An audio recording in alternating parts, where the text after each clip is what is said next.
Hello guys, how's it going? It's Nicolette Ivy from Nicolette Ivy Photo, and today I'm going to be talking about photography tips for beginners and how I got better. Maybe you can take some tips from this and use it yourself, whether you're a beginner or a pro or anything in between. This is just what has helped me. I have my notes right here, so if I'm looking down, that's why.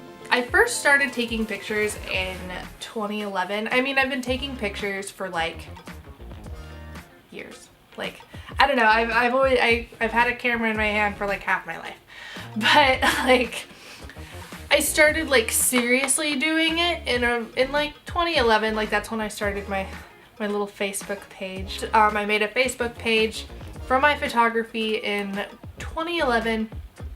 And that really helped kind of like gain exposure for me. Even if it was just like 30 friends, it was still like putting my stuff out there. Honestly, when I started like seriously taking photos, like when I realized that I really wanted to do this, one of the first things that I did was go online and look up as much inspiration as possible. Tons of magazines, and I would look through them just to look at the ads, like the photography in them, to see what like professional photographers are doing.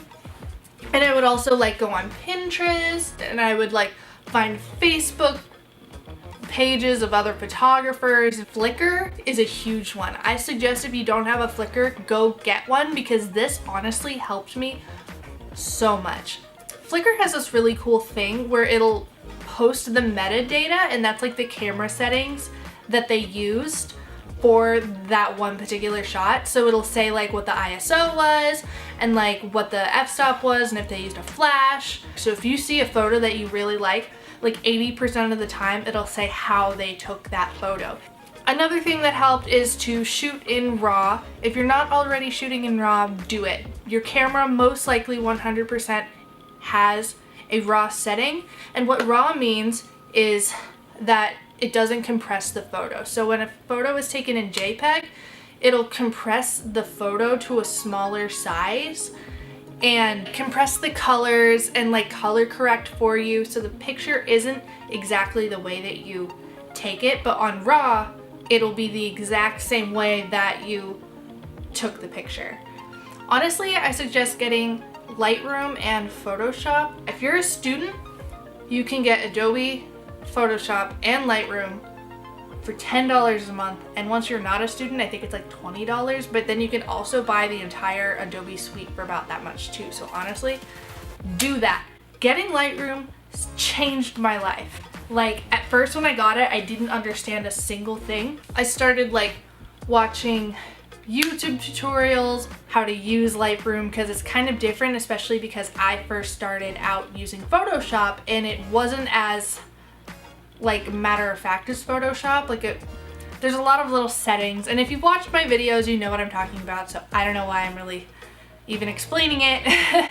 But yeah, getting Lightroom and Photoshop helped a lot, and also watching YouTube tutorials for editing, taking pictures, all of that stuff helped so much. My favorite people to watch are Jessica Whitaker, Jessica Kobassai, Irene Rudnyk.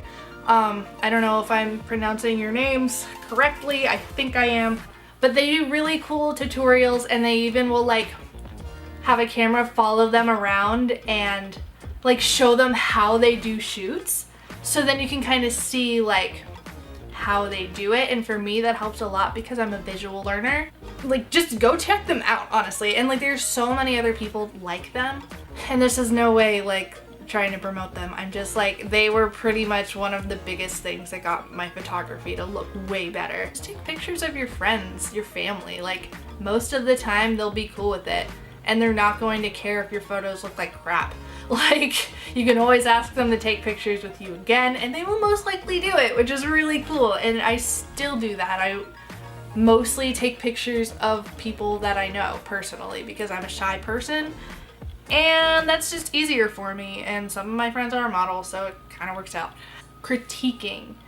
If you're not going to school for photography or art or whatever, it might be a little bit harder for you to find people to really critique your work. You can ask your friends, family, just anybody to just look at your work, ask them what they think. Like, it doesn't have to be like a big thing. Like, just ask them if they like get it. See if like what you were thinking of translated well. If that's not cutting it, there are so many like Facebook groups, just like groups in general that can help you. Like, you can just like post your work, ask for critiques, like ask questions. There are also like models and photographers always looking for things to do, and it really, really helps. There are so many options online to do that it helps so much to hear other photographers who know what they're talking about help you out. Another thing that really helped was getting the right lens. Like, I know a lot of you, if you're just starting out, you're gonna start out with a kit lens, like a 24 to 105 or something like that. And that works totally fine. And honestly, I suggest you try and get as good as you can with the lens that you have and then start getting new lenses. As soon as I got my 50mm lens, I swear to God, my photography got so much better. I don't know, I think it's just the kind of style that I really like, that I like when like the background is really blurred out. I think it looks really professional. This guy is awesome. I have this and I have a 40mm lens. The great thing about these is that they don't have zooms, which like for a lot of people is very daunting. If you want to get like a close-up, you have to get right up to their face. If you want to get a far away shot, you have to get like really far away. If you want to get a certain kind of angle or a certain kind of look, you actually have to work for it. That's why I really like prime lenses like these, because they really like help you a lot, because you actually have to think about it before you do it. Hold on. Don't be a shutterbug. Think about your shot before you take it and try and take less photos. Because when you're actually thinking about the shot before you do it, you don't have to take like 100 photos in 5 minutes and hope that one comes out. Like, I would do shoots at events and I would just take like tons of pictures, like tons and tons of pictures. And I would end up with like 2,000 photos at the end of the night, because I just wanted to make sure that I had at least one photo. But then that'll just like crowd up your thing, and then you have lots of photos to edit and sort through. But if you really think about the photo before you take it and like try and kind of go with like the less is more kind of attitude with it, then your photos will not only look better, but you'll have way less to like look at and sift through, which really helps so much, especially if you have clients and they're waiting, and like it's just way less anxiety, way less work, way better, way easier to just focus on like perfecting the image itself when you're editing. And the one thing, the number one thing, do not second guess yourself.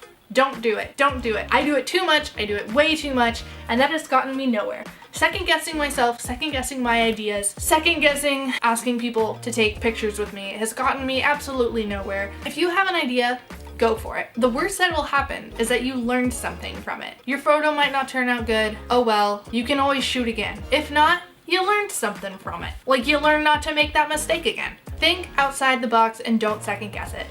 Honestly, like, if you have a weird concept that you're not really sure about, do it anyway. Do something weird, like go for it, like try it out. And you can always kind of perfect it later and take another shoot if it doesn't look the way that you wanted. So yes, that was my video on how I got better at photography and how you can get better at photography. I really hope that it helped you guys. I figured I would probably show my face since I haven't done that yet on this channel. Another video will be out next week, hopefully. Mwah.